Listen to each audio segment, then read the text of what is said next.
Masu sauraro assalamu alaikum, barkanmu da wannan lokaci, sannan mu da kasancewa da ku ta cikin fanninmu na duniyar al'ajabi, fannin da akwai da yaushe yake kawo muku abubuwan ban al'ajabi da suka faru a makonnin da suka gabata, har ma makon da muke shirin ban kwana da shi. Sunana Umar Ibrahim da zan jagoranci shirin a wannan lokaci.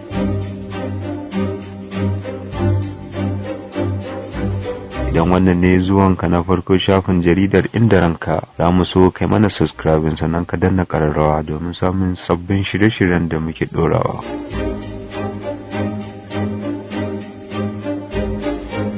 To fannin namu na duniyar al'ajabi zai fara ne da yadda wani matashi mai suna Abubakar Muhammad Buba mai kimanin shekaru 25 ya baiwa wani abokinsa mai suna Aliyu Muhammad maƙudan kuɗi da ya kai naira 110,000 domin ya hallaka mahaifinsa saboda ya ci gado, wanda kuma tuni Aliyu ya aiwatar da wannan ta'asa inda ya kashe mahaifin wanda ya bashi kwangilar. Mamacin mai suna Muhammad Nuna, mahaifi ga Abubakar ɗin, mai kimanin shekara 52, mazaunin Korakfan a yankin ƙaramar hukumar Faiko a jihar Niger.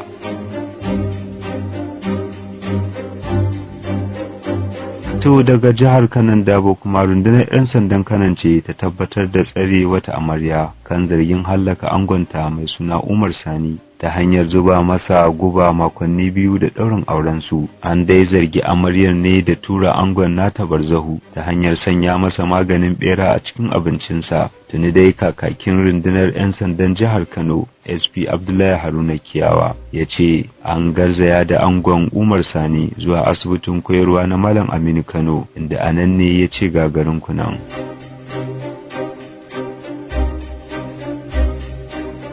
To anan ma dai jami'an tsaro a jihar Katsinan Dukko sun tabbatar da cafke mai unguwar ƙauyen Walawa da ke ƙaramar hukumar Kankiya, Malam Salisu Abdullahi, da zargin haɗa baki da ɓarayin daji suna sace al'ummar unguwarsa. Rahotanni sun ce akalla mutane 17 Malam Salisu Abdullahi ya yi sanadiyar sace su tare da karɓar kuɗin fansa a hannunsu.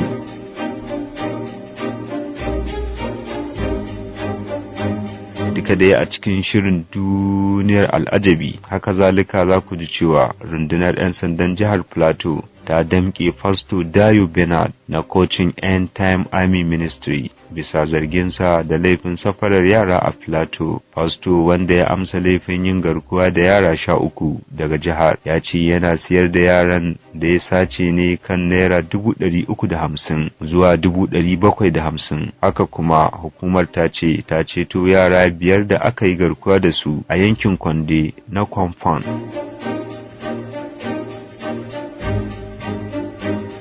To daga kasar Faransa kuma jiragen kasa biyu ne suka yi taho mu gama a birnin Strasbourg, inda kuma hatsarin ya yi sanadiyar jirkita mutane 68, wanda kuma mutum 5 daga cikinsu suka samu manyan raunuka a cewar rahoton. Hotunan bidiyon da ya karaɗe shafukan sada zumunta ya nuna jiragen ƙasa biyu dauke da mutane da dama, ciki suna yanayin rudani tare kuma da fita daga hayyaci sakamakon hayakin da ya turnike jama'ar da ke cikinsa.